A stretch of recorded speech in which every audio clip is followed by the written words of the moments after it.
Is computer.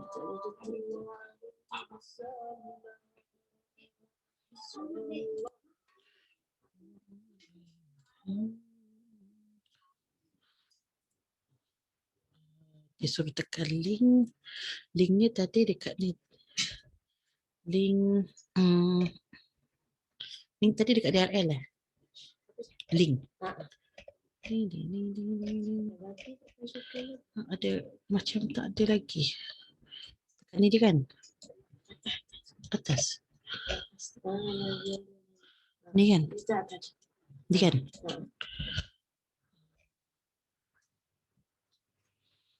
Mana chicken?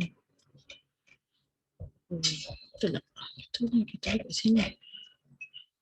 Macam Fika.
Assalamualaikum.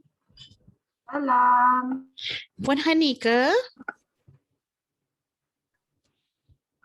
Mikael Lima Angsana ni Puan Hani ke? Namanya Macam siapa? mana boleh masuk Mikael ni? Sorry, I'm Hani. Okey, betul lah kan Puan Hani. Sorry. Pada email yang terbuka tu kot. Saya rasa email yang I terbuka rasa. Ha. You nak I log off balik ke tak perlulah ya? Tak apa, it's okay. Just kita nak tunggu kawan-kawan kita yang lain. Okay.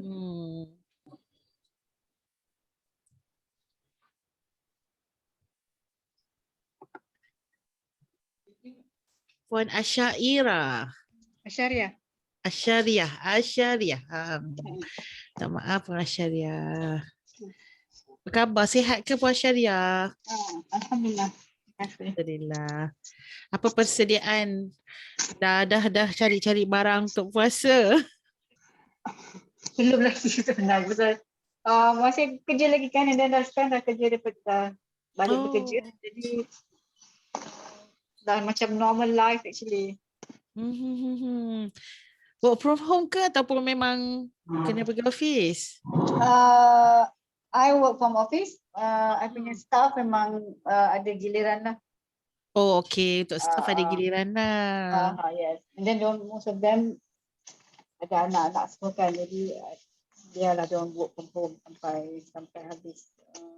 Saya buat Kementerian Pendidikan, Kementerian Pendidikan Tinggi memang dia kata until certain time baru dia beri berapa persen balik ke kampus lah.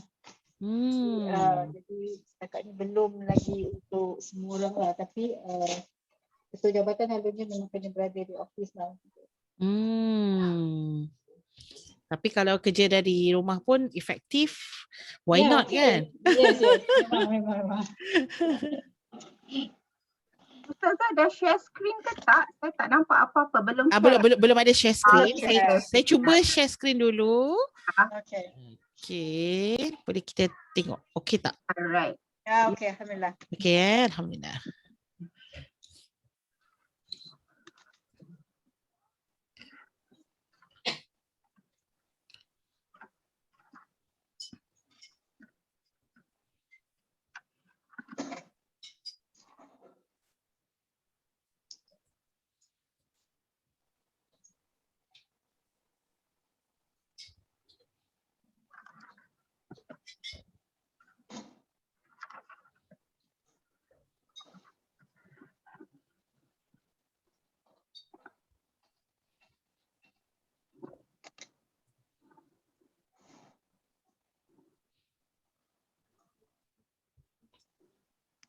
Boleh kata lepas setengah. Lepas tu lepas setengah solat.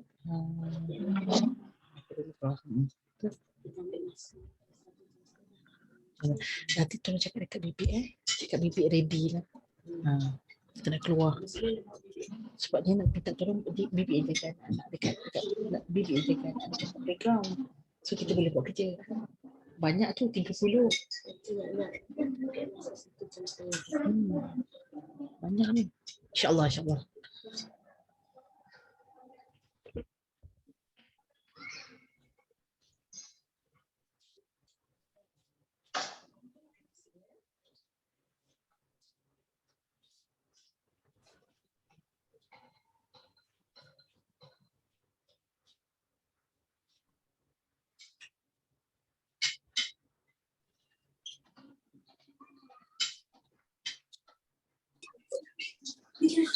Ada mama.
Saya ke tak pernah ya kalau aku.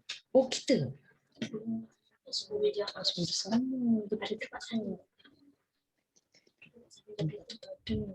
Kita tudung lah kot. Saya tudung.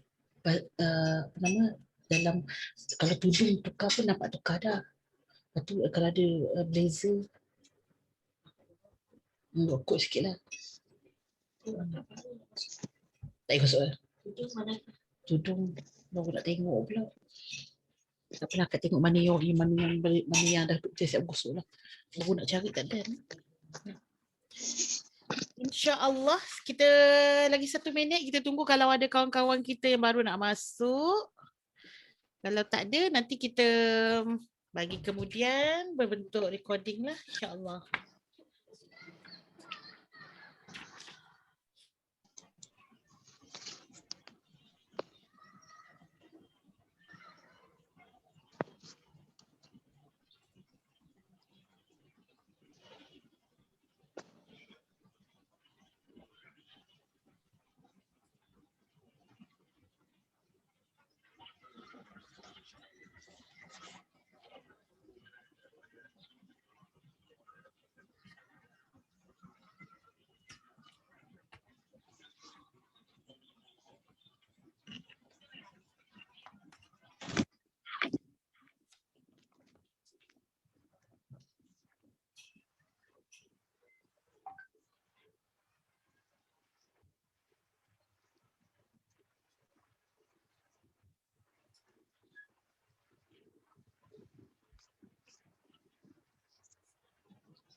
Alhamdulillah. Puan Hairun Nisa. Terima kasih Puan Hairun Nisa. Okay, saya nak tulis sikit nama-nama yang bersama dah ni. Puan Syiki, Puan Asyariah, Puan Hani, Puan Hairun Nisa. RFZ siapa ya? Boleh saya dapatkan namanya?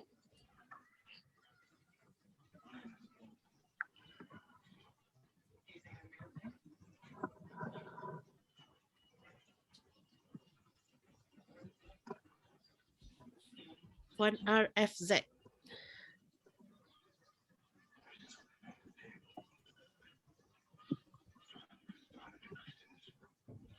Puan Hani.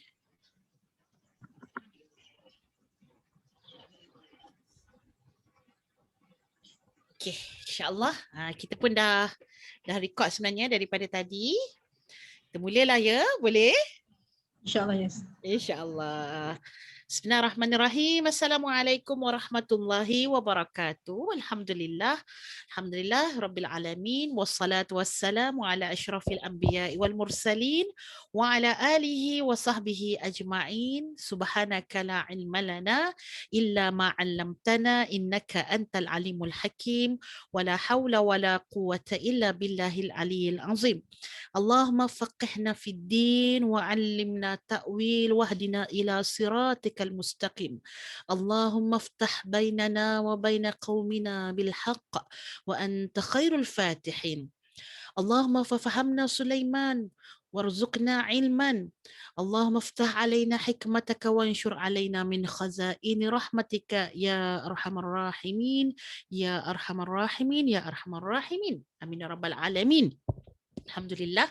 Syukur kepada Allah Subhanahu wa taala, dengan limpah nikmat kurniaan dari Allah kita dapat bertemu. Alhamdulillah, fik puasa ni kita dapat buat sebelum Ramadan. Tak, sebab Wan dah tak gambar Wan. Okey, insya-Allah kita pada hari ini kita nak fokus. Terima kasih kepada Puan Syikin. Terima kasih kepada sahabat-sahabat yang mendaftar sebagai peserta di dalam Muslimah Celik Fiqah. Nah, yang kita sebenarnya telah berlangsung beberapa siri, ya, fiqh darah wanita, tahsin salat, aurat dan pakaian, dan hari ini sebenarnya ialah yang tertangguh pada 2 minggu lepas disebabkan saya pulang ke kampung, tengok mak tak berapa sihat. Jadi kita sempat juga melaksanakan sesi ini pada Syaban, dalam sangat-sangat berdekatan dengan Ramadan, lagi lebih kurang dalam 2 hari begitu yang kita akan masuk ke dalam bulan yang kita tunggu-tunggu. Allahumma barik lana fi Sya'ban wa balighna Ramadan. Ya Allah, berkatilah kami dalam bulan Sya'ban ini dan sampaikanlah kami dalam bulan Ramadan yang kita doa daripada bulan Rejab hari itu. Jadi insya-Allah sahabat-sahabat yang baru bersama dengan kita Puan Mariam, Puan Rohana. Thank you very much for joining us. Dan saya sangat menghargai sahabat-sahabat yang sempat untuk bersama-sama pada petang ini. Namun yang tak sempat, jangan risau, boleh tengok balik rakaman ini. InsyaAllah lepas ni kita akan bagi link untuk download rakaman sesi yang keempat ini. Puasa dan hukumnya. So puasa yang kita selalu buat pada setiap tahun, benda yang menjadi rutin, tetapi rutin ini kadang-kadang kita tak fokus lah. Contohnya bila tiba musim puasa baru kita nak ulang kaji semula berkaitan dengan hukum hakam, sah dan batalnya, waktunya puasa, niatnya. Ada banyak persoalan-persoalan yang kita akan ulang kaji pada hari ini. Jadi teruskan bersama dengan kami dari pukul 3.15. Kita bermula tadi 3.13 dan sehingga jam lebih kurang 4.35 nanti kita akan berhenti.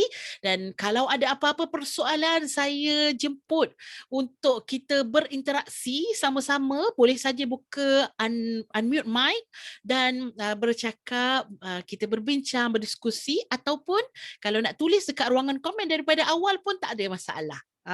Sesi interaksi ini memang kita suka wujudkan dari sudut dua hala lah, daripada saya sendiri dan daripada sahabat-sahabat peserta. So ada apa yang tak faham ataupun persoalan, boleh terus kepada soalan. Okey, sahabat-sahabat sekalian, saya nak tanya untuk yang pertama. Okay. Puan Hairunisa boleh bersama dengan saya? Kalau unmute mic sekejap. Puan Hairunisa. Boleh Ustazah. Masya Allah. Okey, Puan Hairunisa belajar puasa daripada kitab apa? Daripada kitab apa? Daripada kecil dah belajar. Daripada kecil, okey. Rujukan untuk puasa ni kitab apa?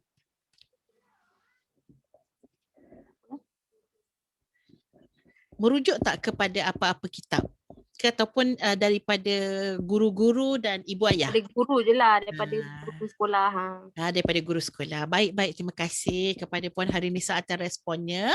Kalau ada sahabat-sahabat yang lain selain pada Puan Hairunisa, Puan Rohana ada guna kitab tertentu tak yang Puan Rohana gunakan untuk belajar tentang bab puasa ni? Silakan Puan Rohana.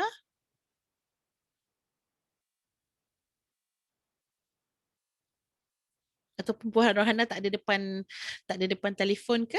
Tak ada depan mic? Ustazah, Ya. saya Syikit.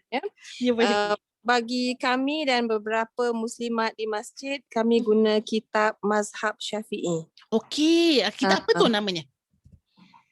Memang nama dia Kitab Fiqh Mazhab Syafi'i. Manhaji? Fiqh Manhaji? Fiqh Manhaji warna hijau? Warna hijau, ya. Ya, Alhamdulillah. Alhamdulillah, syukur. Terima kasih Puan Syikit. Memang belajar fiqh pakai kitab Fiqh Manhaji, ya? Ya, betul. Ya, Alhamdulillah. Muslimat masjid kami lah, Masjid Jami' Aziz, ya. Ya, Masya Allah, Masya Allah. Terima kasih kepada Puan Syikin dan sahabat-sahabat yang lain juga. Jadi begitulah. Bila kita nak merujuk hukum, fiqh kan, dia mesti kena ada kitab yang kita rujuk. Dalam kita sebut, bila kita kata kita nak melaksanakan ibadah tersebut, bila sebut ibadah, apa bezanya? Bezanya ibadah tersebut dia punya structure dia.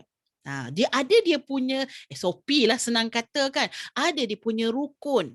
Ada dia punya syarat, ada dia punya apa yang membatalkan ibadah tadi, apa yang disunatkan, apa yang dimakruhkan. Jadi dalam kita kata kita nak melaksanakan satu ibadah, mesti kita tengok dahulu structure yang ataupun syllabus puasa tersebut.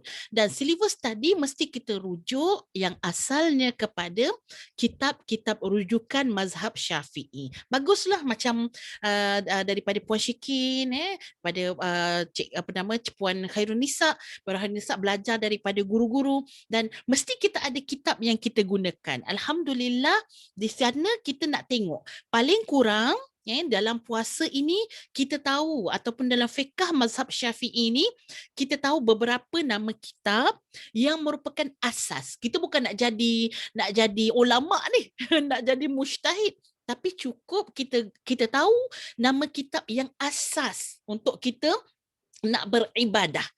Kita nak memastikan ibadah kita ini sama dengan apa yang Allah suruh. Allah suruh pendek saja. Ya ayyuhalladzina amanu kutiba alaikumus shiyam kama kutiba alal ladzina min qablikum la'allakum tattaqun. Sadaqallahul azim. Wahai orang-orang yang beriman, telah diwajibkan ke atas kamu untuk berpuasa sebagaimana orang yang terdahulu, dan mudah-mudahan kamu bertakwa. Ayat berkaitan dengan puasa yang mana? Kutiba alaikumus siyam. Mari saya sharekan. Okey, saya sharekan dahulu ayat ini. Kita boleh tengok tang mana yang perintah puasa tu disebutkan dalam ayat tersebut, tang sini. Okey, jom kita tengok ayatnya ialah ini. Silap ni, laju sangat. Ayat dia di sini. Kan? Dalam surah Al-Baqarah ayat 183 yang tadi kita baca tadi, ayat ini tang mana yang menunjukkan perintah kita ni wajib berpuasa. Bayangkan dalam satu ayat, dan ayatnya hanyalah di sini. Kutiba alaikumus shiyam, 3 perkataan. Kutiba satu, telah dituliskan, telah diwajibkan, alaikum ke atas kamu, iaitu umat Nabi Muhammad. Alaikum, kum tu kamu, ramai. Ke atas to you all. Begitulah kan, tak reti sangat bahasa Inggeris. Kepada kamu semua. Untuk apa? Untuk kamu melakukan apa? As-siyam, iaitu melaksanakan ibadah as-siyam. Sebab tu di perkataan siyam ini diberikan dalam bentuk kata nama terbitan. Ataupun dalam bahasa Arabnya kita kata dia adalah masdar ataupun ismun, kata nama. As-siyam, bukannya alaikum saum, tak. Tapi alaikumus siyam, iaitu secara umumnya iaitu ibadah berpuasa. Diwajibkan ke atas kamu untuk menunaikan ibadah berpuasa. Jadi yang kita belajar fiqh ni apa, sahabat-sahabat? Peserta-peserta muslimah celik fiqh, kita belajar fiqh untuk kita faham bagaimana nak melaksanakan as-siyam tadi. Yang kita kata wajib, kutiba tu diwajibkan ke atas kita as-siyam. Macam mana nak melaksanakan as-siyam? Nak melaksanakan as-siyam inilah yang dibincangkan secara SOP, standard, prosedurnya. Bagaimana kita nak melaksanakan puasa tersebut. Dan hari ini insya-Allah kita akan berbincang satu persatu berkaitan dengan ibadah siyam, dan termasuk juga kita akan pergi kepada masalah-masalah yang utama, antaranya masalah-masalah contemporary. Antaranya ialah mengambil vaksin sewaktu puasa ataupun mengambil swab test sewaktu puasa. Adakah dia membatalkan puasa ataupun tidak? Kita pun tertanya, betul lah Ustazah ya? Ni batal ke tak batal ni? Yang itu yang kita nak tengok insya-Allah perbincangan kita dalam masa 1 jam setengah ini. Jadi ready ke tak sahabat-sahabat? Kalau ready boleh tulis dekat ruangan komen tu. Ready insya-Allah Ustazah. So kita nak interaksi pada hari ini. Sebab kita biasa buat pagi kan, jadi kita buat petang ni. Kalau boleh kita nak sama-sama nak hidupkan suasana ini. Kalau ready tulis kat ruangan komen itu, insya-Allah ready Ustazah. Ya, kalau kita ready, saya tunggu komen daripada sahabat-sahabat sekalian untuk kita sama-sama ya kita nak membincangkan tentang ibadah berpuasa. Terima kasih kepada Puan Hani. We are so ready Ustazah, insya-Allah. Puan Asyariah juga insya-Allah ready. Alhamdulillah, terima kasih banyak-banyak. Jom kita tengok dahulu apakah sebelum kita masuk tu, saya nak bagi tahulah kitab yang saya rujuk. Tadi sahabat-sahabat daripada masjid memang menggunakan fiqh manhaji. Antara asas yang boleh kita rujuk dalam fiqh ialah kitab Safinatun Najah. Asas sangat. Pernah dengar Safinatun Najah? Okey, kitab Safinatun Najah boleh jadi rujukan untuk basic di dalam fiqh mazhab Syafi'i. Ataupun boleh juga guna buku ni. Ini nama dia Matan Zubat. Buku pendek sangat. Tapi dia kecilkan macam tu, so dia panjang lah. Kalau nak tengok kat sini, dia ada bahasa Arab dengan bahasa Melayu. Okay? So dia ada terjemahan dah. Ataupun boleh juga cari yang ini. Saya suka sangat yang ni. 24 jam dipayungi syariah ni. Ini pun sama juga fiqh. Kalau buka dalam dia sebenarnya bukan pasal Dr. Zulkifli ni. Dia pasal itu sendiri. Dia punya kitab ini ialah terjemahan kepada Matan Abi Syuja'. Okay, apa nama dia? Matan Abi Syuja'. Saya belajar kitab Matan Abi Syuja' ni dekat Azhar 4 tahun tak habis. Punyalah hebatnya buku tu. Dan sahabat-sahabat senang boleh tengok, nampak dia punya dalam dia. Dia ada bahasa Arab, dia ada bahasa Melayu, semua numbering. Dia banyak numbering. Senang. InsyaAllah. Jadi hari ni kalau saya kejap lagi saya akan kongsikan slide kita daripada buku-buku yang saya sebutkan, iaitu Matan Abi Syuja', Matan Zubat, dan yang ketiga Safinatun Najah, yang kita gabungkan bersama untuk kita menjadi rujukan kepada ibadah puasa yang kita akan sama-sama buat insya-Allah. Allahumma balighna Ramadan. Moga-moga kita masuk dalam Ramadan dalam keadaan yang sihat, dalam keadaan keimanan, ya. Yang kita nak cari apa? Man shama Ramadan imanan wahtisaban ghufira lahu ma taqaddama min dhanbihi. Siapa yang berpuasa dalam bulan Ramadan, dia bukan puasa saja tapi mesti ada imanan. Berpuasa dalam keadaan beriman kepada Allah, membawa diri memasuki bulan Ramadan, menahan diri daripada makan dan minum, berbekalkan apa sahabat-sahabat? Bukan berbekalkan kita kata juadah untuk berbuka, bukan berbekalkan badan yang kita kata penuh dengan suplemen vitamin. Tak. Bekalan yang kita nak bawa sebenarnya dalam kita berpuasa ialah keimanan. Kerana buah daripada keimanan dan ihtisaban, iaitu apa? Dua benda. Iman yang pertama, yang kedua kita nak berpuasa dalam keadaan kita mengharapkan. Ihtisab maksudnya mengharapkan rahmat Allah, mengharapkan redha Allah. Dua benda ni. Nescaya Allah akan bagi apa? Ghufira lahu. Allah akan bagi kepada kita keampunan. Allah forgive us.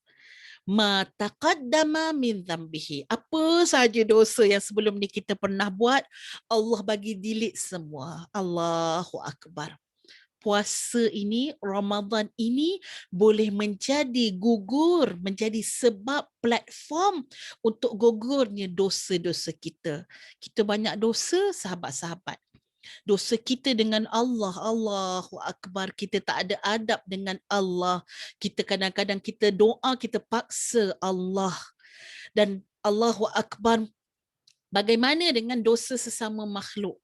Dosa sama jiran, dosa sama manusia, dosa sesama ibu dan ayah kita, adik-beradik, pakcik, makcik kita, bertingkat-tingkat. Kalau dari sudut lagu, siapa yang nyanyi lagu bertingkat, dosa bertingkat-tingkat tu kan, tu harta bertingkat-tingkat, dosa bertingkat-tingkat. Bagaimana kita nak hadapi akhirat kita dengan membawa segunung dosa? Di sinilah Allah memberikan ibadah. Salah satu daripada ibadah yang menggugurkan dosa kita, cukup dengan kita berpuasa dalam keadaan apa? Iman dan mengharapkan keampunan daripada Allah. Inilah yang akan menyebabkan dosa kita berguguran. Allahu Akbar. Mudah-mudahan tahun ni kita lebih ready, sebab kita dapat masuk sebelum masuk Ramadan. Allah bagi rezeki pada kita, rezeki pada saya juga, untuk kita sama-sama kita imbas balik diri kita. Adakah aku cukup ready untuk masuk dekat dalam bulan Ramadan?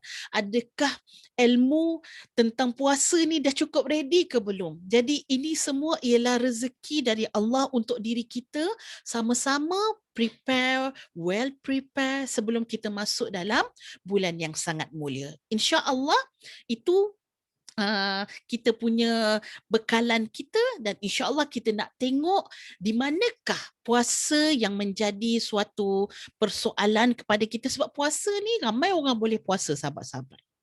Orang boleh puasa, betul tak? Sebab kalau tak puasa pun ramai orang yang tak berapa nak makan sangat. Ada orang dia tak berapa nak makan sangat sebab memang dia tak selera pun. Kan? Dia tak berapa nak 2-3 hari makan apa? Makan roti sikit. Memang tak selera. Ada orang yang dia memang tak makan puasa. Maksudnya tak makan lah kan. Sebab dia nak diet. Kan? Contohnya IF. Kan? Dia puasa pada malam hari daripada pukul 6 tu sampai lah esok pagi pukul 10. Jadi dia tak betul puasa. Tapi nak kata dia puasa ke tak? Dia puasa daripada makan. Tapi dia bukanlah ibadah puasa. Ada orang, dia pergi dekat hospital. Doktor kata, Kak, Puan, saya kena skop ni perut akak ni. Sebab kalau akak sakit perut macam ni, saya tak tahu sebab apa. Jadi kita skop dulu supaya tahu sebab apa. Jadi doktor kata, nanti akak puasa ya. Terkejut juga kita. Ini bukan bulan Ramadan, kena puasa. Rupanya maksud doktor ialah tidak makan dan tidak minum supaya tidak mengganggu nanti. Bila nak skop kamera masuk dekat perut, dia tahu apa masalahnya. Jadi sahabat-sahabat, adakah puasa kita sama dengan puasa-puasa yang lain? Sebab semua orang mampu untuk tidak makan dan tidak minum. Tapi puasa yang kita maksudkan dalam bulan Ramadan ialah puasa suatu ibadah yang kita buat untuk Allah. Seperti mana yang diperintahkan oleh Allah. Yang kita nak buat ni perintah Allah kan? Maka Allah lah yang meletakkan bagaimana kaifiyat. So kita nak tengok apa? Kita nak tengok kaifiyat. Kita nak tengok kaifiyat. Iaitu apa? Cara. SOP lah. SOP untuk puasa ni. Kejap ya. Saya rasa macam saya tak share lagi. Saya tak share. Kejap. Kita nak tengok kaifiyat, iaitu bagaimanakah how. Kaifiyat ni how lah. Bagaimana tata cara berpuasa yang sehingga yang kita lakukan tadi, kita tak makan bertepatan dengan apa cara yang Allah suruh. Okey? Baik. Sejarah pensyariatan puasa, saya terang sedikit secara cepat sahaja. Sejarah pensyariatan puasa ini Allah bagi pensyariatan ya sebelum umat Nabi Muhammad ini diberikan puasa, umat dahulu pun dia dah puasa. Kan? Seperti dalam ayat tadi, seperti mana umat terdahulu. Mereka pun puasa. Cuma puasa mereka dia lain sikit. Lain tang harinya. Mereka puasa pada hari Ashura, puasa wajib mereka pada hari 13, 14, 15 hari putih setiap bulan. Dan umat Nabi Muhammad, kita punya puasa bulan Ramadan. Ya, bilakah Allah SWT mewajibkan umat Nabi Muhammad start daripada tahun 2 Hijriah. Tahun 2 Hijriah pada bulan Sya'ban, masa tu turun ya, diwajibkan. Ayat tadi tu turun sewaktu Sya'ban. Maka selepas pada tahun kedua Hijriah masuk bulan Ramadan, maka datanglah kewajipan berpuasa. Masyarakat ataupun kita kata pada hari ini kita ada Jabatan Falak yang tengok anak bulan tu kan. Maka mereka pun mula melihat anak bulan dah timbul ke belum. Bila anak bulan dah timbul, bermulalah Ramadan. Okey? Qad adallukum syahrul azim, syahrul mubarak, syahru fihi lailatun khairum min alfi syahr. Apa kata Nabi sallallahu alaihi wasallam? Masa bulan Sya'ban tu Allah bagi ayat ini, Nabi kata pada para sahabat, akan datang kepada kamu suatu bulan yang mana bulan tersebut ialah bulan yang agung, azim, bulan yang hebat, bulan yang luar biasa, syahrul mubarak, bulan yang berkat sahabat-sahabat. Nabi bagi tahu, iklankan kepada para sahabat, bulan yang mana di dalamnya ada lailah, iaitu satu malam. Lailah khairum min alfi syahr. Satu malam di dalamnya yang lebih baik daripada 1000 bulan. Apakah dia bulan itu? Tak lain tak bukan, jawapannya ialah bulan Ramadan. Bulan Ramadan yang datang kepada kita ini, bulan yang Nabi terang, paling kurang dia ada 3 kelebihan. Dia ada lagi lah kelebihan-kelebihan yang lain, tapi secara umumnya dalam ni kita ambil 3 dahulu. Okey, so dapat sahabat-sahabat tahun kedua Hijriah ya, pada bulan Syaban diwajibkan untuk kita berpuasa. Okey, so kita nak tengok how to perform our siyam. Bagaimana kita nak laksanakan, nak present kepada Allah puasa kita ini, tak bukan kita kena tengok dahulu dia punya pengertian. Maksud dia apa ni siyam? Siyam ialah al-imsak.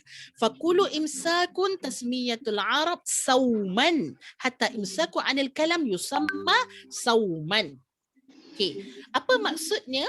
Maksudnya siyam secara bahasanya ialah menahan diri. Imsak sama dengan menahan diri. Saya tulis sikit. Imsak, al-imsak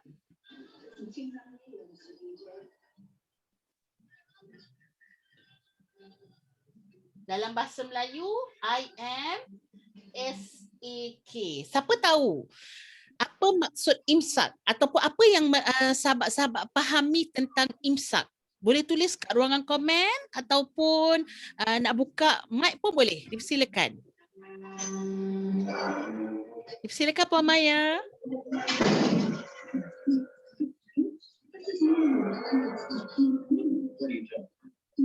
Puan Hani boleh share kepada kita apakah dia imsak? Pernah dengar tak perkataan imsak?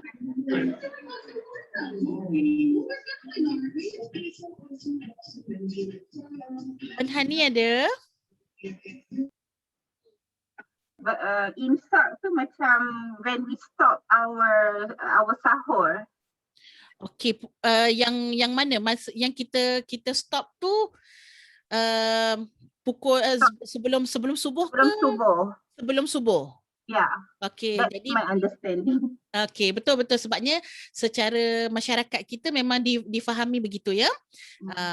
Terima kasih kepada Puan Hani, betul. Kalau ikutkan daripada kepahaman kita, imsak ialah bukan kefahaman masyarakat kita lah. Kita cerita kefahaman masyarakat kita dulu.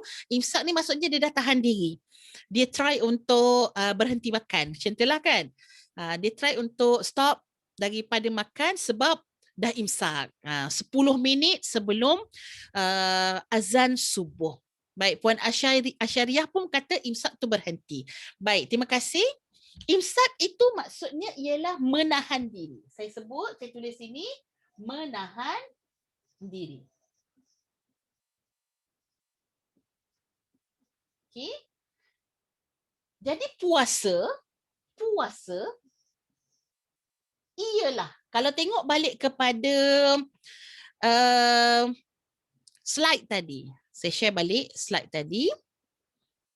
Dia kata apa? As-siyamun mujarrad imsak. Iaitu dari sudut bahasanya bila sebut berpuasa itu sebenarnya ialah ataupun sama dengan berpuasa ialah menahan diri. Jadi menahan diri ini ialah suatu perkataan yang digunakan untuk orang Arab dalam menahan apa sahaja.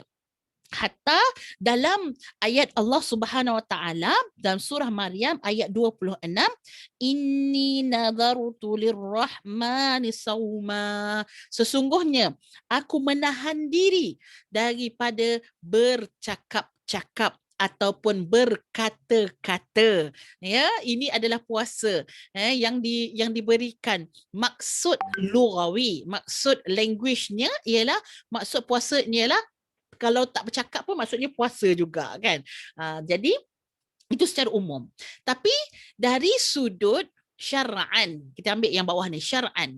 Syar'an itu dari sudut istilah ataupun istilah syarak lah. Dari sudut syar'annya, fiqahnya macam mana?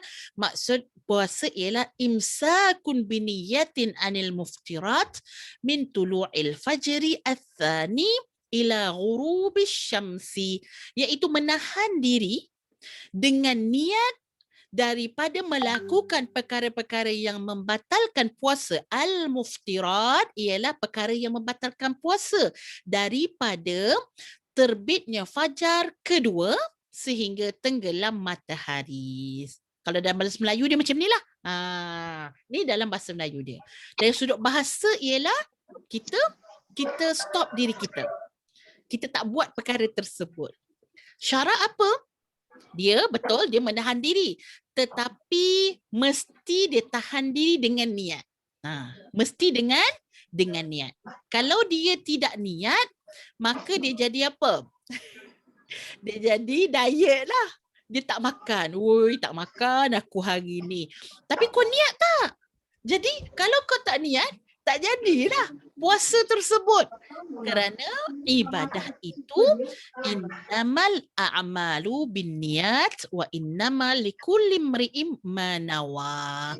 Ni hadis pertama dalam hadis. Alhamdulillah. Cakap alhamdulillah. Cakap alhamdulillah. Macam mana nak ni ya? Okey. Sekejap macam mana nak ni? Kadang-kadang tak boleh nak ni. Okey. Sini tak boleh. Okey. Terima kasih kepada sahabat-sahabat yang masih bersama kita. Sorry, saya ingatkan nak tolong mute tadi tapi tak nampak pula button tu.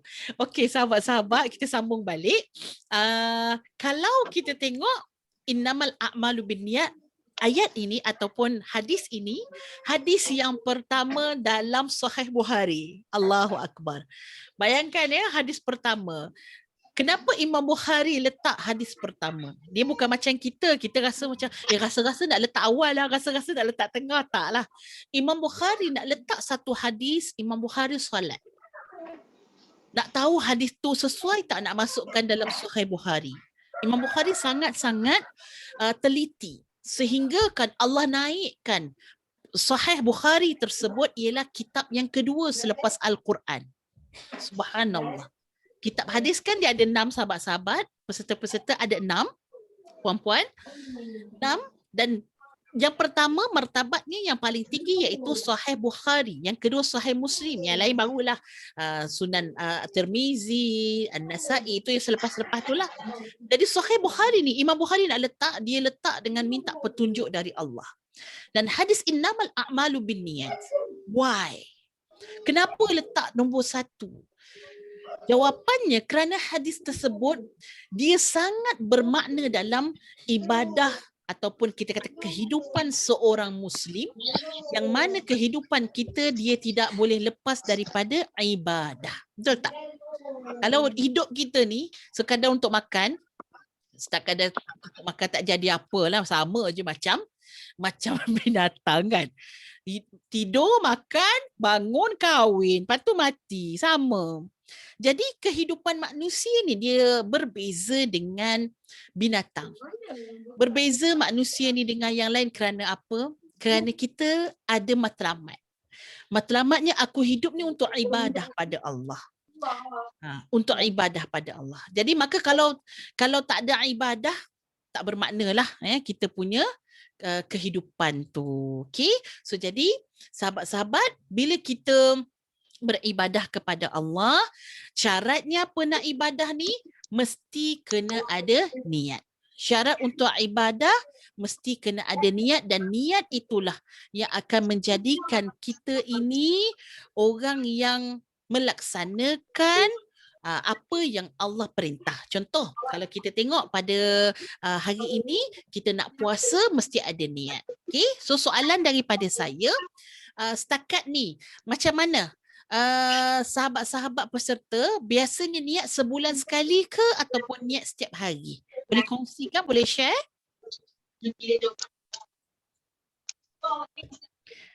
Puan siapa? Puan Asyariah. Puan Asyariah, niat biasa yang sebelum ni setiap bulan ke ataupun satu bulan? Setiap bulan pula. Satu bulan sekali ke ataupun setiap hari? Setiap hari. Setiap hari, Alhamdulillah. Terima kasih Puan Nurul Azmi. Okay. Saya nak cuba mutekan Puan Iza, tak dapat pula nak mutekan. Puan Iza boleh mutekan ni Okey, baik. Jadi kalau terima kasih kepada Puan Nurul Ain. Puan Nurul Ain kata sebulan ya, setiap hari ya. Okey. Puan Hani kata niat untuk sebulan dan tiap-tiap hari. Dia buat dua-dua sekali lah. Okey, bagus. Terima kasih. Sahabat-sahabat, saya nak ajak begini ya. Dalam mazhab Syafi'i, kita melihat kepada niat itu mesti kita laksanakan pada setiap hari lah, ya. So dalam mazhab lain ada yang membolehkan untuk niat sebulan sekali. So teruslah untuk satu bulan. Jadi kita bila ada dua benda di hadapan kita, dua pilihan di hadapan kita, kita nak tengok yang mana? Kita nak tengok yang di antara niat sebulan dengan niat sehari, mana yang lagi berat? Dipersilakan Puan Nurul Aini, mana yang lagi berat, niat sebulan ke niat setiap hari? Yang lagi renyah lah. Ataupun ada sahabat-sahabat lain yang nak jawab? Setiap hari. Setiap hari lagi berat lah kan Puan Rohana kan? Ya. Okey, baik. Jadi nak buat yang lagi berat ke? Kalau ada dua pilihan depan kita, yang berat dan yang ringan, nak buat yang berat ke nak buat yang ringan? Yang ringan. Yang ringan lah. Oh ya ke? Nak buat yang ringan? Kalau ada dua pilihan? Yang ringan, betul? Ada pilihan. Ya, yang ringan. Okey, saya bagi contoh ya. Saya bagi contoh dalam solat. Kita kadang-kadang kita solat, lepas tu kita rasa syak. Solat Zuhur, ni 3 rakaat ke 4 rakaat? Okey, 3 rakaat ke 4 rakaat? Ya. Kita nak ambil yang mana? Ambil yang 3 ke ambil yang 4? Puan Rohana. 3.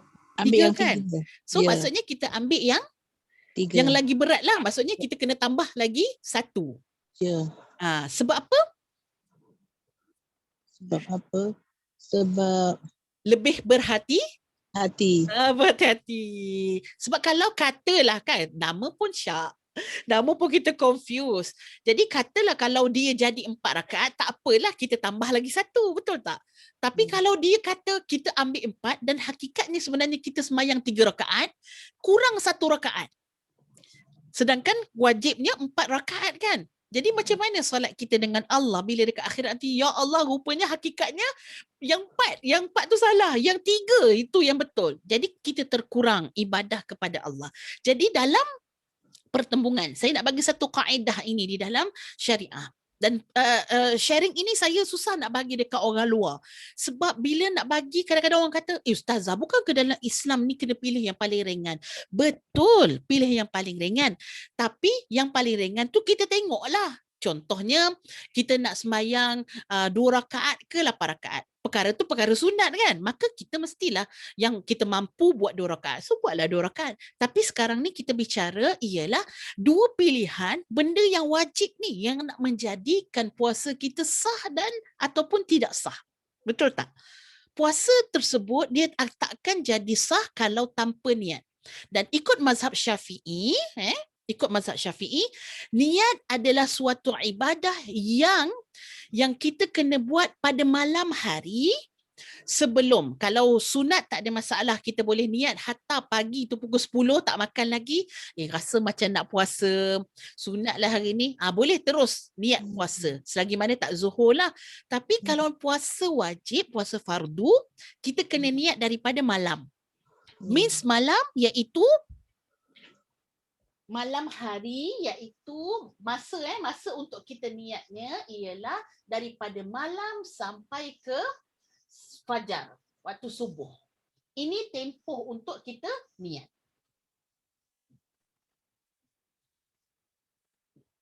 So kalau dah azan subuh, kita baru niat, tak sah kita punya puasa.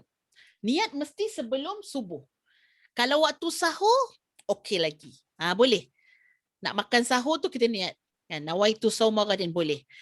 Ataupun selepas sembahyang tarawih. Kadang-kadang imam pimpin kita kan, selepas sembahyang tarawih, jom kita berniat untuk puasa esok hari. Nawaitu sauma ghadin. Imam ajak kita. Supaya apa? Sebab ini adalah perkara yang penting. Kita penat-penat puasa, tak makan, tak minum, letih dan sebagainya, tapi kurang satu je. Dan kurangnya adalah niat. Rugi kan? Jadi kita nak ambil yang berat ke yang ringan? Lagi sekali Puan Rohana, kita nak ambil yang berat ke yang ringan? Yang berat dah. Yang berat, betul. Kita ambil yang berat untuk berhati-hati.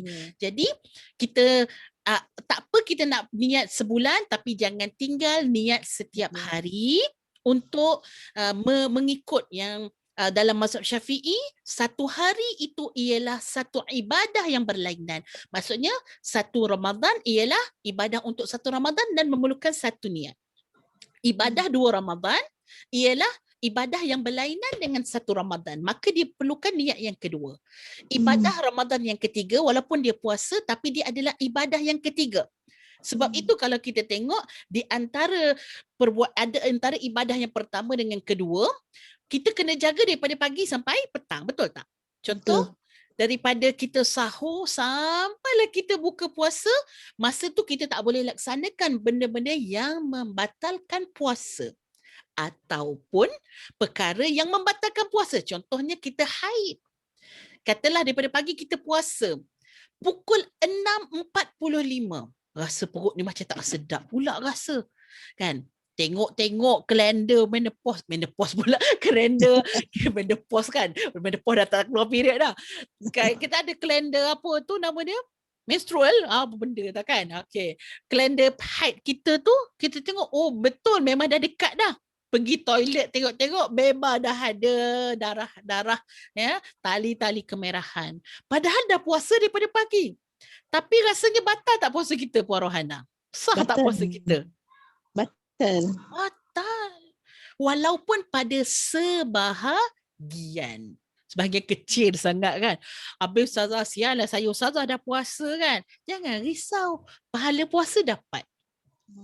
Pahala puasa dapat. Yang masalah kita kalau puasa tapi pahala puasa tak dapat. Kita kena ganti puasa tersebut. Dia tak sah puasa tersebut. Tapi pahalanya dapat. Kenapa? Kita meninggalkan puasa tadi dengan ibadah. Orang yang haid, nanti kejap lagi kita akan belajar apa syarat sah untuk puasa. Maka bila ada haid, ada nifas, dia punya puasa tidak sah. Okay? So, kita pergi kepada rukun. Rukun puasa. Yang pertama kita nak tengok rukun puasa. Rukun puasa hanya ada 2. Yang pertama rukun puasa ialah niat dan yang kedua rukun puasa ialah menahan diri daripada melakukan perkara-perkara yang membatalkan puasa. Kalau tengok kat sini, nombor 1 ini menahan diri daripada perkara yang melakukan perkara-perkara yang membatalkan puasa, ini adalah rukun yang kedua. Rukun yang pertama adalah niat. Okey, so sedikit lagi saya nak pergi lebih dalam berkaitan dengan niat ini. Niat ini mesti kita lafazkan ataupun berada, bukan mesti lafaz lafaz tu sunat. Tapi yang wajibnya adalah di hati. So kita jalankan dalam hati itu adalah kewajipan. Itu rukunnya. Rukun adalah mahal niat, tempat niat adalah dalam hati. Tetapi lafaz niat itu kita letak dekat bibir kita membantu apa yang akan berjalan di dalam hati. Apakah lafaz yang kita nak baca sama-sama? Boleh sahabat-sahabat, peserta-peserta, puan-puan, kita buka mic, kita baca sama-sama boleh? Okey, 1, 2, 3. Nawaitu sauma ghadin an adai fardhi syahri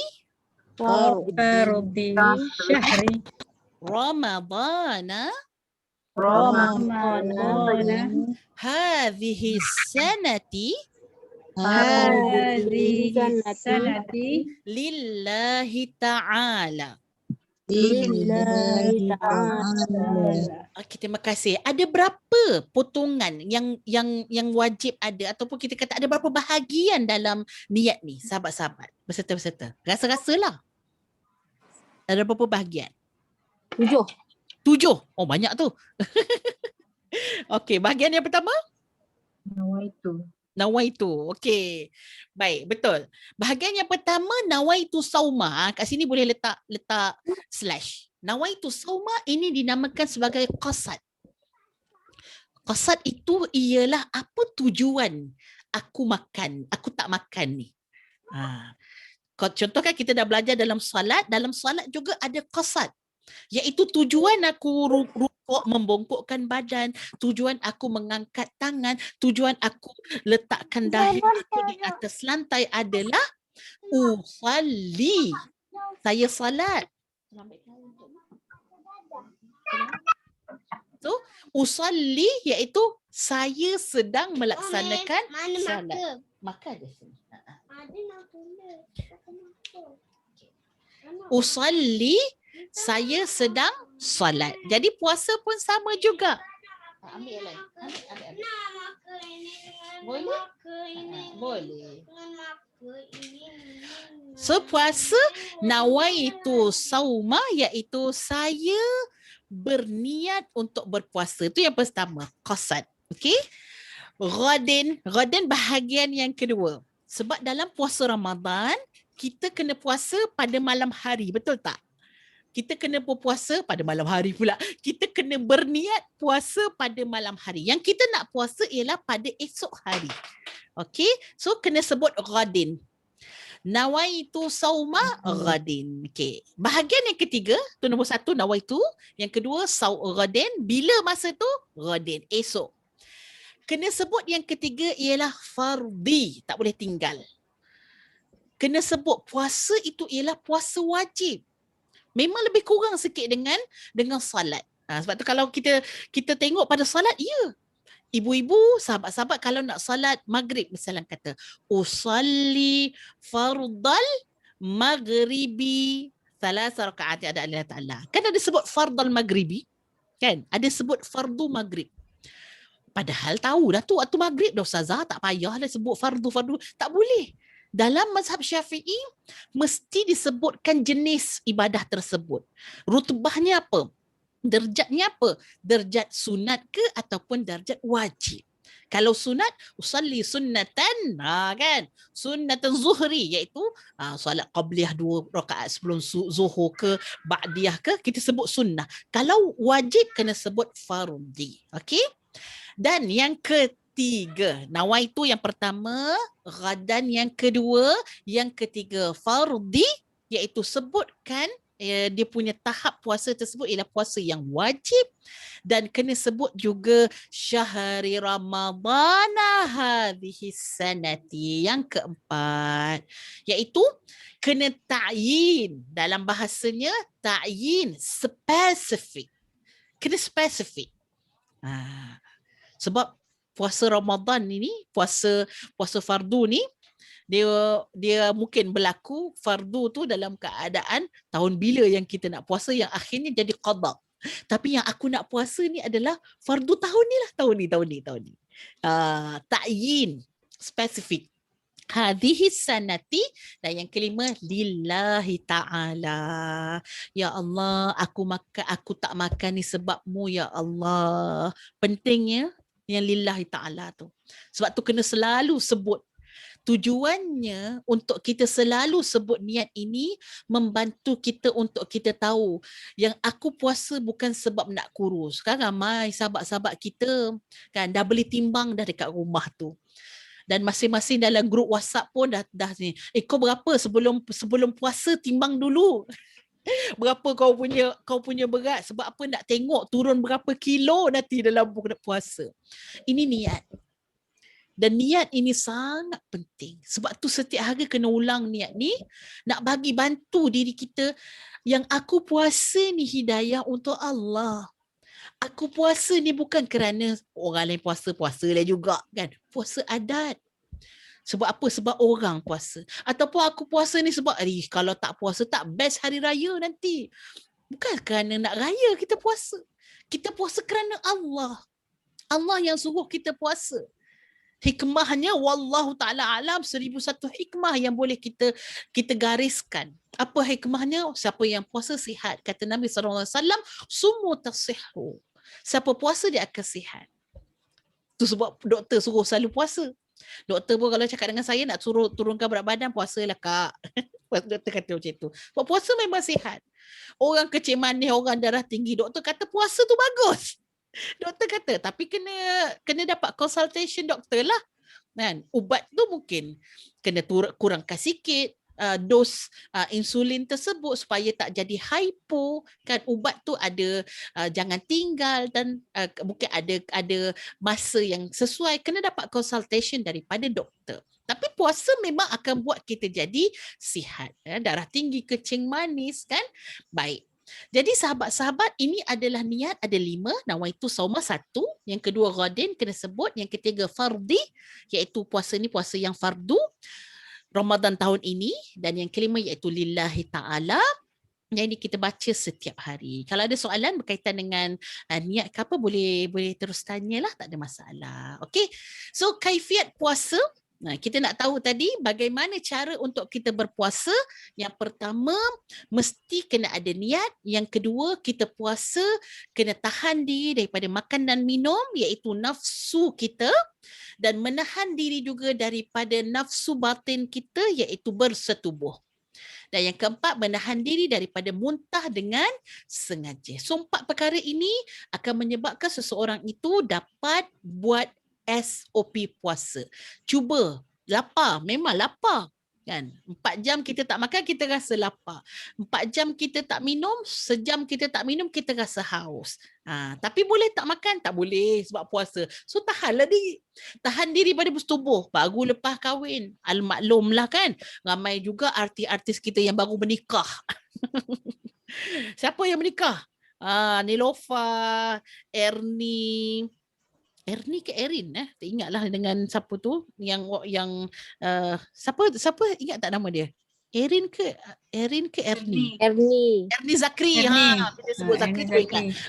Ernie, okey. Ernie Zakri. Lepas tu yang baru-baru ni Serena Chef Wan. Tu baru sangat tu. Sebelum tu apa? Hana Delisha. Kira baru-barulah. Al-maklum lah, baru lagi jumpa tok laki tu. Bila Ramadan ini berlaku, dia nampak isteri dia, sangat menyelerakan. Jadi tahan.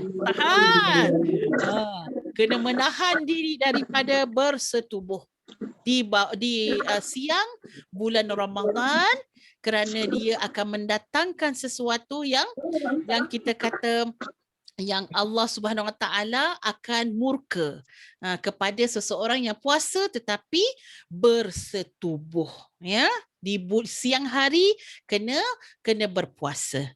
Lawan syahwat makan, lawan juga syahwat bersetubuh. Yang keempat, menahan diri daripada muntah dengan sengaja. Okey? Baik. Untuk kita make sure, tadi tu rukun. Rukun ada 2. Niat dengan tahan diri pada perkara yang membatalkan puasa. Dan kita nak tahu puasa kita ni sah ke tidak. Dan nak tahu puasa ni sah ke tidak, kena tengok dahulu kita Islam ke tak. Kalau Islam, alhamdulillah. Orang kafir, ada juga orang kafir yang belajar nak puasa, sahabat-sahabat. Dia boleh masuk Islam, tapi dia belajar nak puasa. Baguslah, kita kata ini satu pendekatan yang bagus. Tapi sah tak puasa dia? Tak sah. Sebab apa? Ibadah ini hanya sah apabila anda mengucap asyhadu alla ilaha illallah wa anna Muhammadar Rasulullah. Itu syarat pertama.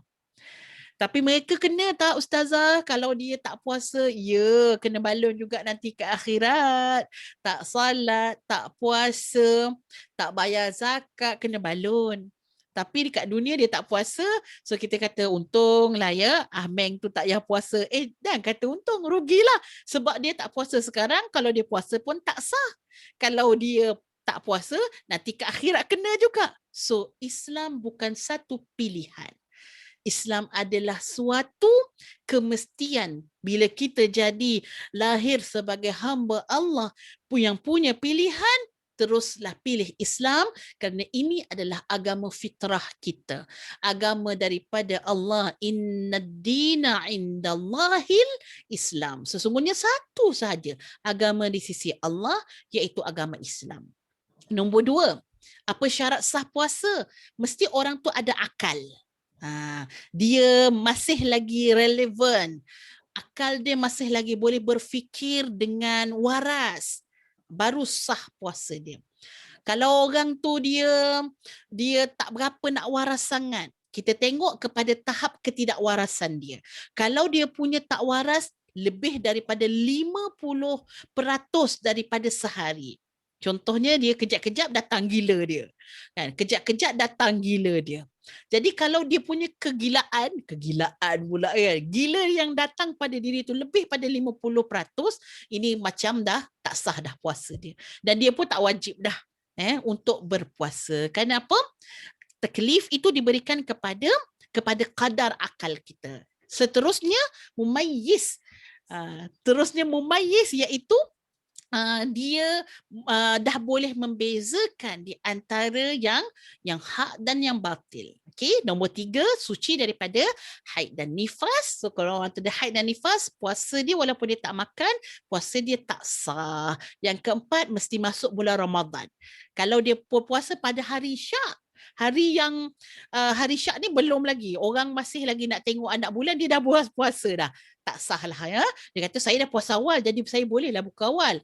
So memang tak masuk akal lah. So dia kena ikut kepada i'lan. Dengan ini diisytiharkan bahawa saya pemegang muhur raja-raja. Mau isytiharkan bahawa. Kena tengoklah. Bila diisytiharkan masuk Ramadan, baru kita berpuasa. Seterusnya ialah apa perkara yang syarat wajib puasa. Sorry, sikit lagi. Syarat wajib berpuasa. Bismillahirrahmanirrahim.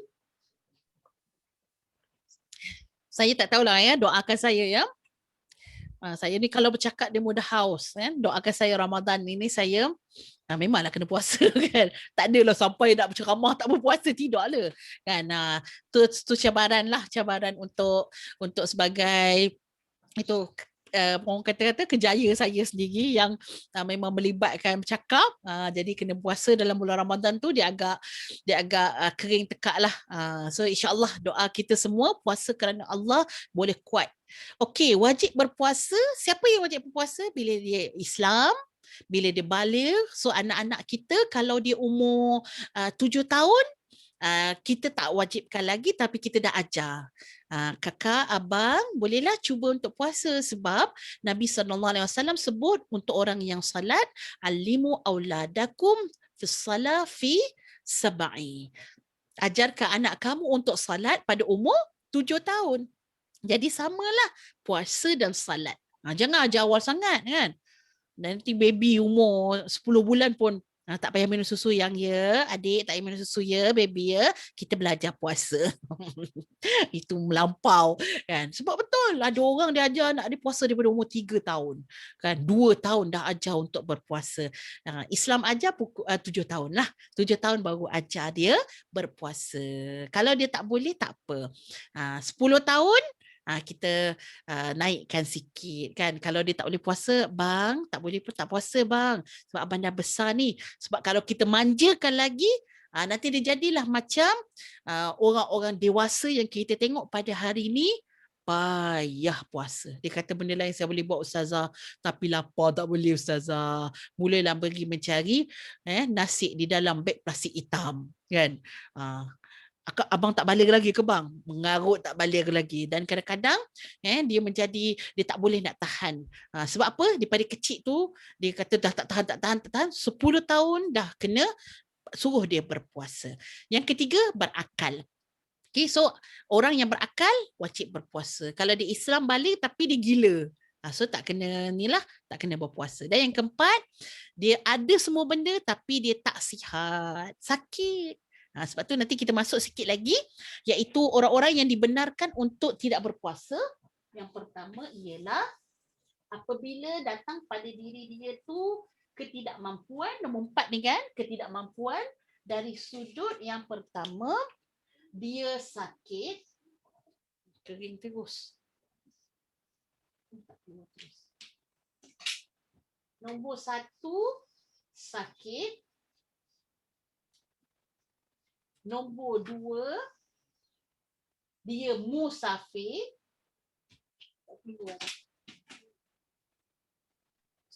Semua masuk angin. Pada sekejap je kan. Biru pun dah tak ada dah. Pada tadi kuat je. Dia macam masuk angin panggil terus. Nombor 2 musafir, minta maaf saya punya apa nama tak boleh nak keluar dah.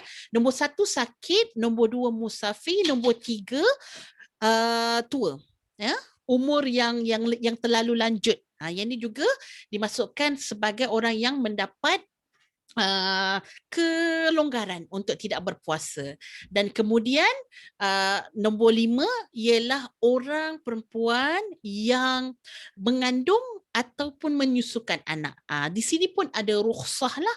Cuma kalau orang yang tua tadi dia kena ganti dia dengan apa? Ganti dengan fidyah, bayar saja fidyah. Ataupun orang yang sakit yang tak ada harapan sembuh. Doktor kata, Kak, ini tak lama dah Kak, kan, tunggu masa sahaja. Dah tak ada harapan sembuh, jadi bayar sajalah fidyah. Selagi mana dia hidup, bayar fidyah. Fidyah berapa ringgit? 1 hari RM4, darab sahaja dengan bilangan hari yang kita tinggal. Kemudian, kalau orang tu sakit tapi ada harapan sembuh, sakit ada harapan sembuh, tunggu nanti dia sembuh, dia boleh qada sahaja puasa dia. Orang yang hamil ataupun menyusukan anak, tengok keadaan kenapa dia buka puasa. Apa kekurangan dia? Takut kemudaratan pada anak atau kemudaratan pada diri dia. Kalau takut pada diri dia, maka dia kena ganti saja puasa. Kalau takut pada anak, dia kena qada dan bayar fidyah. Sebab yang dia buat tadi kerana orang lain. Walaupun dia tu adalah anak kita, baby kita. Tapi kita kena 2, kena double. Kena qada dan kena fidyah. Okey, setakat ini boleh. Saya nak masuk kepada perkara-perkara yang membatalkan puasa. Tapi sebelum itu nak tengok dahulu kalau ada soalan-soalan daripada sahabat-sahabat boleh saja. Kalau nak unmute mic sebelum kita nak masuk terhadap perkara-perkara yang membatalkan puasa. Dipersilakan kalau ada soalan. Ustazah, maaf, ni balik kepada niat tadi kan Ustazah yang kita kena buat tiap-tiap hari. So macam Hani selalu buat, kan Hani buat ada niat untuk sebulan dan of course saya akan buat niat tiap-tiap hari. Tetapi seandainya terlupa niat tiap-tiap hari tu, I buat dia sebulan tu dah dia buat juga. So itu sah tak kita punya puasa? Okey, kalau ikutkan dia kan macam mana nak kata ya, sebab niat ni kalau kita dah niat nak puasa tu, dia kadang-kadang tak payah kita jalan pun, tapi memang dia dah ada dekat dalam tu, esok nak puasa. Ada tak terlintas macam tu? Memang kita macam kalau terlintas macam tu dah cukup dah. Okay, alright. Okay. Ustazah, bolehkah kita tolong bayarkan fidyah untuk keluarga yang dah meninggal? Boleh? Kalau kita tahu bilangan harinya, kita boleh 2. Pilihanlah either one. Kalau kita tahu bilangan harinya, sama ada kita nak bayar fidyah sahaja ataupun kita nak ganti puasa untuk dia. Kita niat kita puasa untuk orang yang dah meninggal tu, boleh. Siapa yang dah bayar fidyah, dia tidak bayar, tak payah ganti dah. Tapi kalau dia dah ganti, dia gantikan, katalah ganti untuk arwah ayah macam itu kan. So jadi bila dia dah ganti, dia tak payah bayar fidyah lah, either one. Boleh? Tak ada masalah. Okay, terima kasih kepada Puan Hairunisa. Okay, ada soalan lain? Silakan Puan Rohana.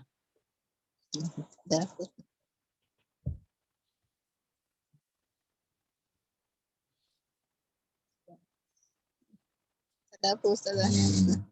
Macam mana, tak ada? Tak ada. Tak ada. Okey, baik. Alhamdulillah. Okey, saya pula tanya. Sebab sebelum kita nak masuk kepada perkara yang membatalkan puasa. So kita dah nak landing dah ni, tapi ini adalah perkara-perkara yang sangat-sangat penting. Sebab satu, kita nak puasa dalam keadaan puasa kita yang ada lah. Kita tak nak kita puasa tapi hakikatnya puasa kita dah batal sebenarnya kan. Itu rugilah. Nanti kita pergi dekat Allah Subhanahu Wa Taala, Allah bentangkan kita punya buku catatan kita kan. Kita pun cari, bukan siap tahu aku puasa ke?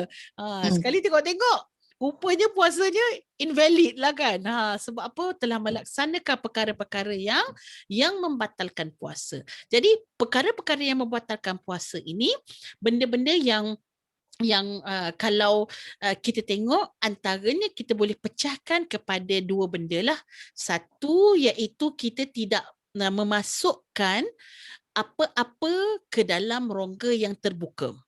Dan yang kedua, kita tidak makan, minum dan bersetubuh dengan sengaja. Okay, so jadi dua benda ni benda yang paling kita kata kita ringkaskan kepada perkara-perkara yang membatalkan puasa kepada dua perkara ini. Saya share dahulu.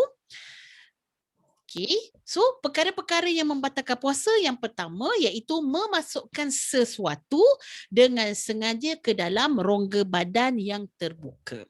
So persoalannya, di manakah rongga badan kita? Okay, kita tengok dahulu rongga badan kita ada 7 rongga badan.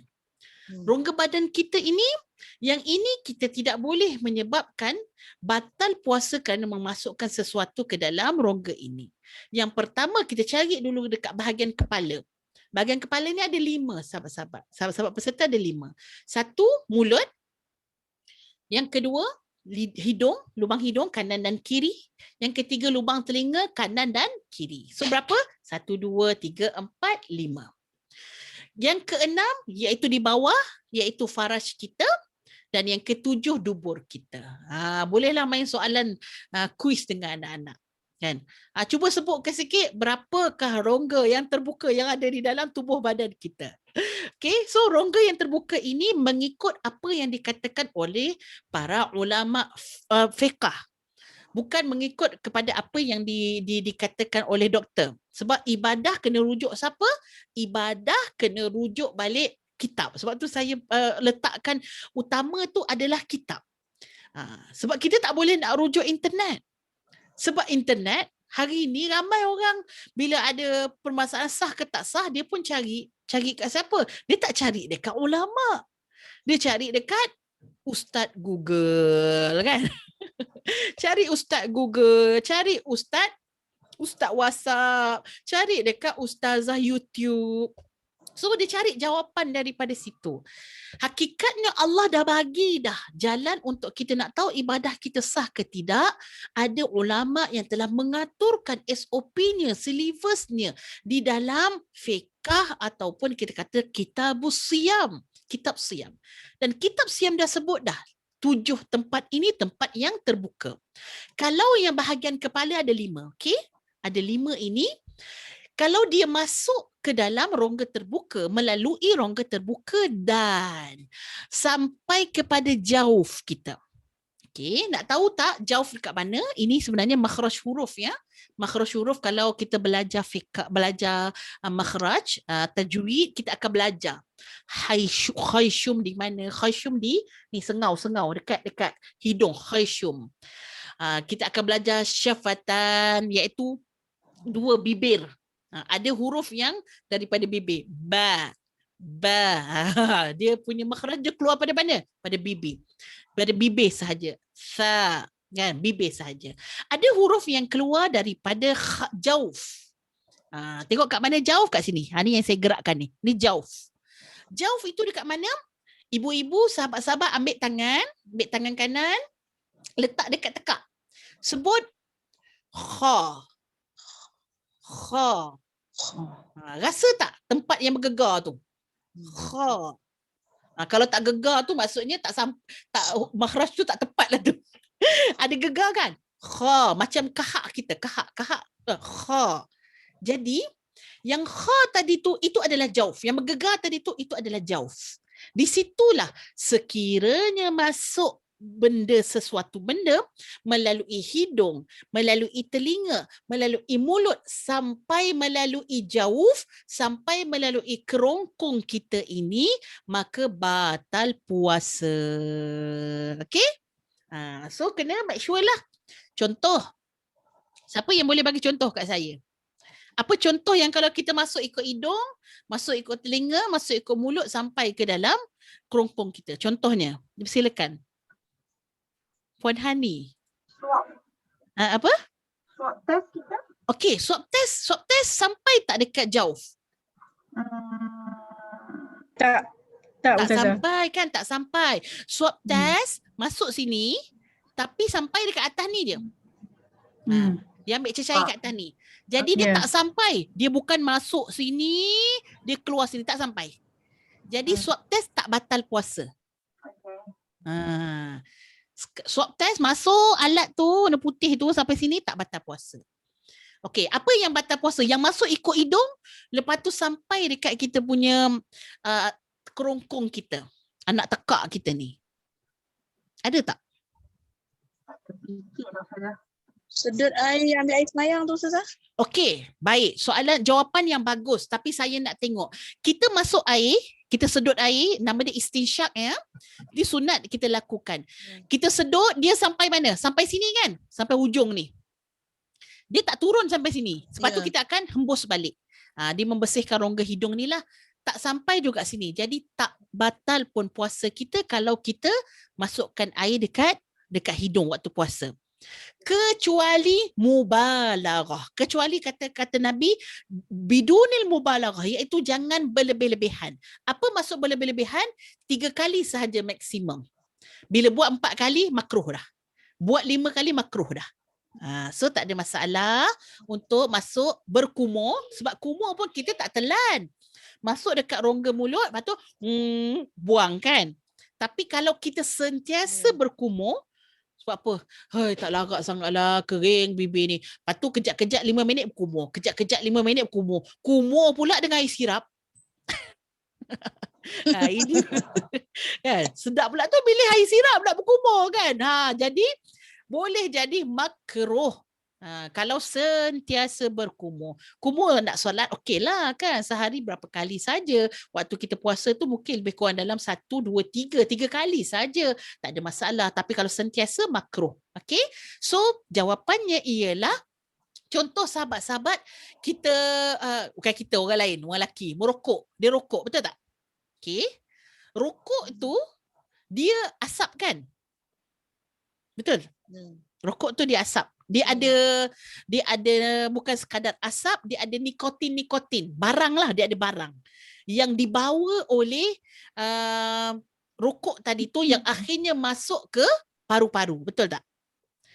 Maka rokok tadi dia masuk tang hidung kan? Dia masuk tang hidung dan dia masuk daripada mulut tadi, mulut sedut. Lepas tu dia akan turun ke melalui kerongkong ni sampai ke paru-paru. Lepas tu dia keluar. Yang sebahagiannya dikeluarkan ikut hidung. Tapi sebahagiannya masuk tang jauf ni. Maka rokok batal ke tak? Batal. Rokok batal. Vape pun sama kan Ustazah? Macam mana? Vape. Sama. Vape pun sama. Vape pun sama. Walaupun dia asap tapi dia ada partikel. Sebab itu dia ada dia punya perisa, betul tak? Dia ada cherry lah, dia ada strawberry dah, macam-macam perisa. Sebab dia ada partikel. Walaupun dia partikel tersebut kecil. Tapi dia ada sesuatu. Okey, saya sebut inhaler. Sahabat-sahabat kalau yang semput pakai inhaler. Kita ambil tunjuk sikit gambar dia. Okey. Inhaler ya. Inhaler batal ke tak? Kita jemput dulu sahabat-sahabat untuk berkongsi. Inhaler rasanya batal tak? Tak, sebab masuk paru-paru. Masuk paru-paru. Tak batal. Tapi dia melalui kan? Dia melalui kerongkong. Okey. Dalam inhaler ni sini ni ada ubat ni. Dia kalau setakat udara je, maksudnya tak boleh baik lah dia punya semput tu. Dan ubat ini dia ada partikel dan ubat tadi itu dia akan melalui hidung kita ataupun melalui pernafasan kita, mulut kita akan melalui kerongkong kita dan masuk ke paru-paru kita, jadi dia boleh membuka. Ada ubat tadi yang memberi kesan kepada pembukaan pernafasan dan itulah yang dinamakan sebagai batal. Memasukkan sesuatu melalui rongga di muka ini, hidung, mulut ataupun telinga yang melalui dan sampai kepada kerongkong kita, maka dia batal. Habis Ustazah, orang semput dia tak boleh nak puasa ke? Semput ni jangan main-main. Semput ni antara penyakit yang sangat-sangat kritikal sebenarnya. Sahabat saya, Ustazah Syadia Abbas meninggal tahun lepas sebab semput. Kalau sahabat-sahabat tahu, meninggalnya bukan sebab COVID, bukan sebab sakit lain. Sebelum tu dia aksiden sampai hidung dia pecah dua. Hidung pecah dua. Tapi dia memang kuat semangat. Tapi akhirnya Allah jemput dia melalui asbabnya yang namanya semput. Semput ni bahaya. Jadi kalau dia semput, dia memang dalam kehidupan dia semput, dia tak mampu untuk berpuasa, tak apa. Bayar fidyah saja. Allah Subhanahu Wa Taala Maha mengetahui. Walaupun makan ni tak kenyang, betul tak? Tapi dia sakit. Sebab itu kudrah untuk berpuasa itu sangat penting. Dan rukhsah tadi Allah bagi kepada siapa yang tidak mampu, yang ada kesakitan, tak mungkin tak ada harapan untuk sembuh, dia ganti sahaja dengan fidyah. Cuma kalau nak makan jangan makan depan orang lah ya. Itu saja. Okey. Sama juga inhaler macam ni. Ini kita sedut ni. Kan? Ada tak dia punya partikel-partikel dia? Kalau tak ada, katalah hanya apa?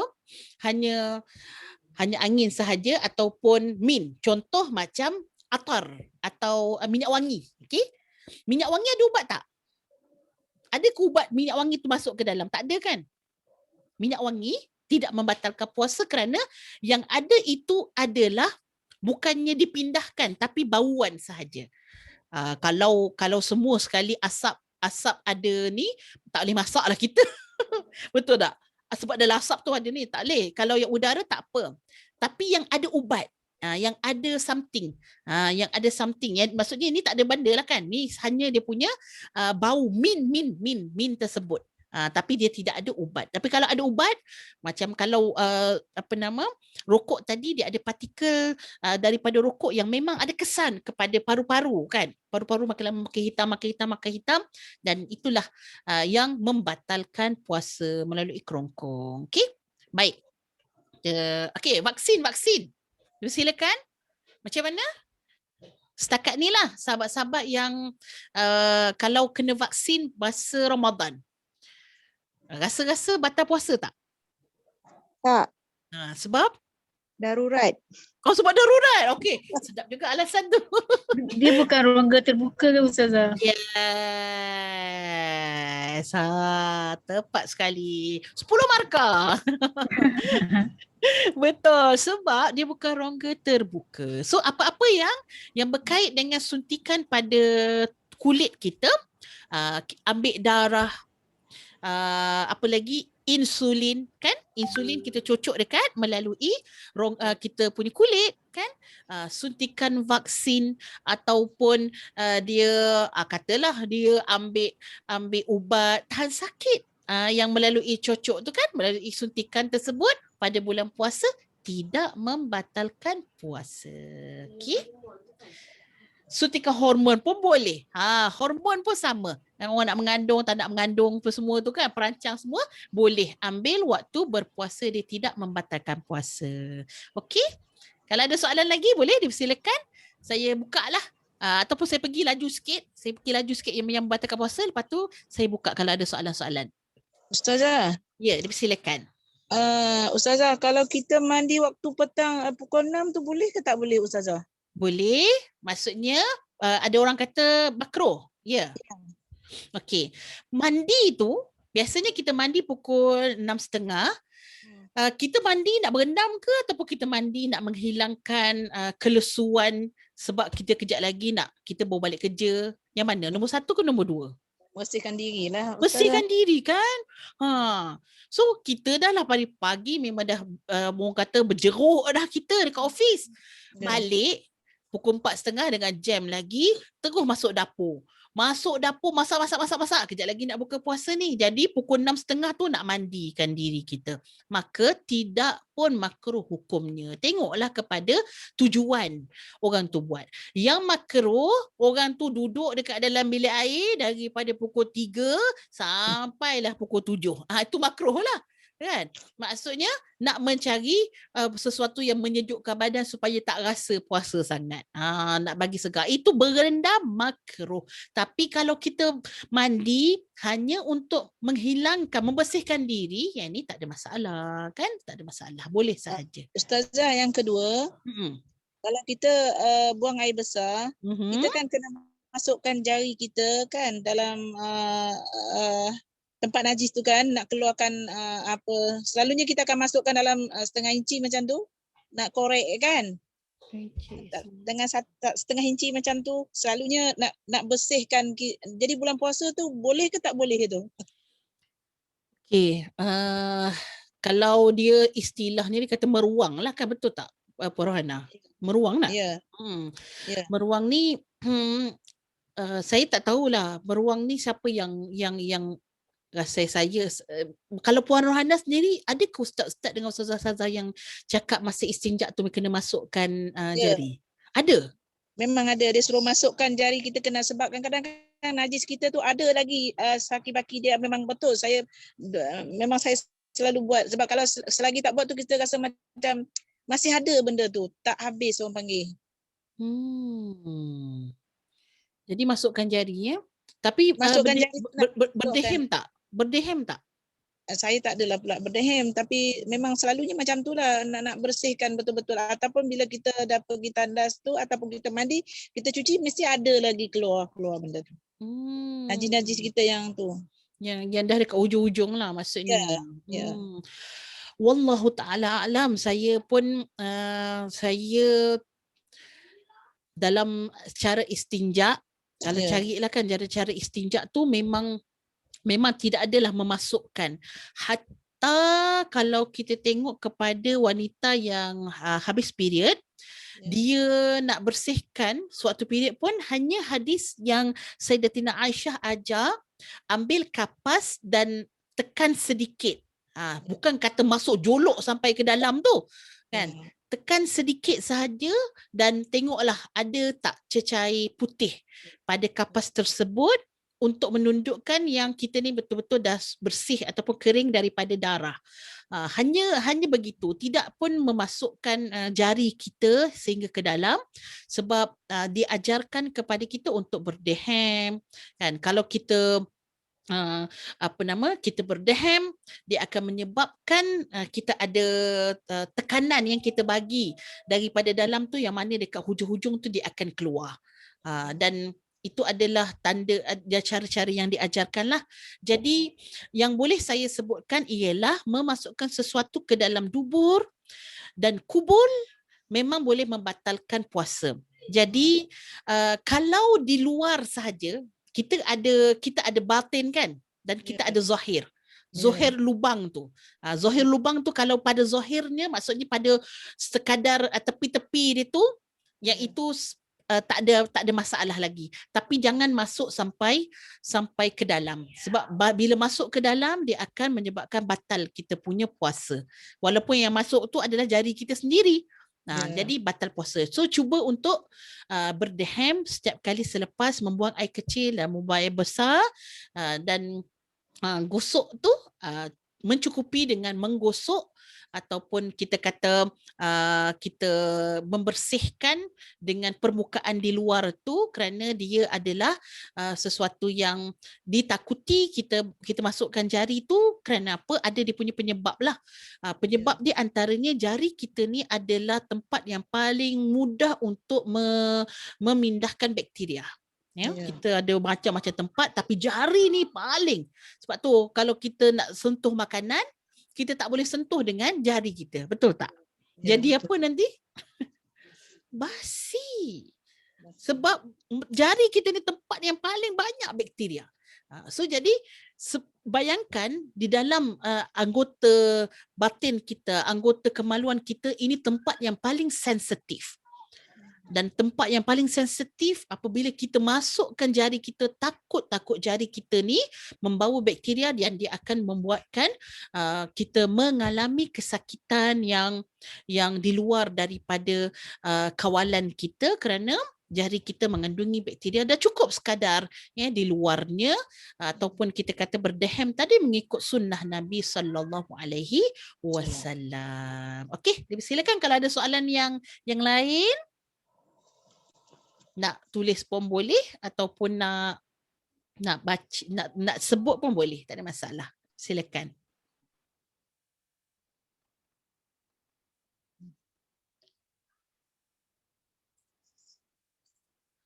Sementara tak ada soalan, saya nak habiskan sikit perkara-perkara yang membatalkan puasa. Nombor 2, masuknya sesuatu dengan sengaja ke dalam kepala. Ini yang kita sebut tadilah. Melalui hidung, melalui telinga, melalui mulut, dia masuk dalam kepala, akhirnya sampai kepada kerongkong. Nombor 3, memasukkan ubat ke dalam kubul dan dubur. Ya. Ambil ubat apa nama tu? Kan ada ubat untuk orang buasir tu, dia macam peluru, masuk dekat dalam buntut. Ni batal lah ya, batal. Sebab dia akan masuk ke dalam. Sebab tempat tu tadi memanglah tak kenyang. Masuk ubat tu pun tak kenyang. Tapi batal kerana apa? Dia masuk ke dalam kubur dan dubur. Nombor 4, muntah dengan sengaja. Nombor 5, bersetubuh dengan sengaja pada faraj. Keenam, keluarnya air mani disebabkan bersentuh kulit ataupun keluar air mani disebabkan kita lihat perkara-perkara yang menaikkan syahwat, maka dia membatalkan puasa. Nombor 7, haid dan nifas. Nombor 9, gila. So gila, bila seorang tu gila melebihi daripada sebahagian besar pada masanya, maka dia akan batal puasa ataupun dia murtad. Murtad juga menyebabkan seseorang akan terbatal secara langsung walaupun dia tak makan. Dia murtad saja, batal puasa dia. Moga-moga Allah jaga iman kita, jaga takwa kita.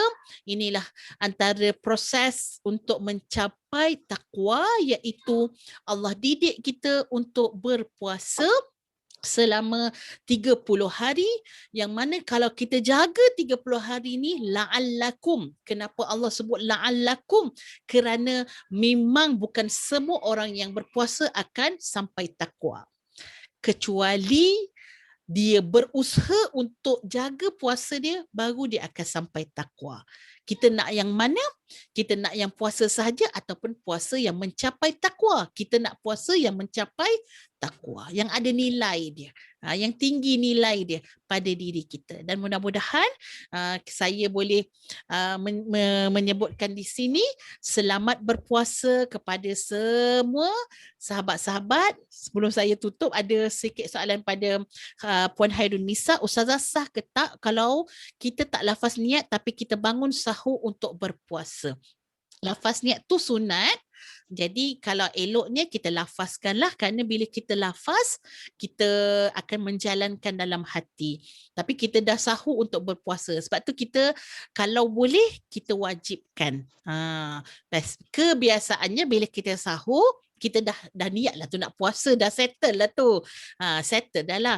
Cuma dalam mazhab Syafi'i, dia ajar untuk kita memaknai niat tersebut dengan melafazkan. Okey? So insya-Allah kita harap-harap kita boleh berpuasa dengan puasa yang terbaik pada tahun ini, dan mudah-mudahan Allah beri kekuatan kepada kita. Siapa yang sakit, Allah bagi kesihatan. Siapa yang tak mampu, Allah bagi kemampuan untuk berpuasa pada tahun ini 1442 Hijrah, insya-Allah. Puan Syiki, terima kasih banyak-banyak. RFZ, terima kasih banyak-banyak. Puan Nurul Aini, Puan Khairun Nisa, Puan Hani dan Puan Mawar Zulkifli. InsyaAllah kita jumpa lagi di waktu akan datang. Okey, selamat berpuasa. Saya ucapkan kepada semua, ahlan wa sahlan ya Ramadan. Ramadan Karim kepada semua. Kita jumpa lagi selepas raya dalam Muslimah Celik Fika. Wabillahi taufiq wal hidayah. Wassalamualaikum warahmatullahi wabarakatuh. Waalaikumsalam. Terima kasih Ustazah. Jazakallah Ustazah. Waalaikumsalam. Terima kasih semua. InsyaAllah. Assalamualaikum. Assalamualaikum.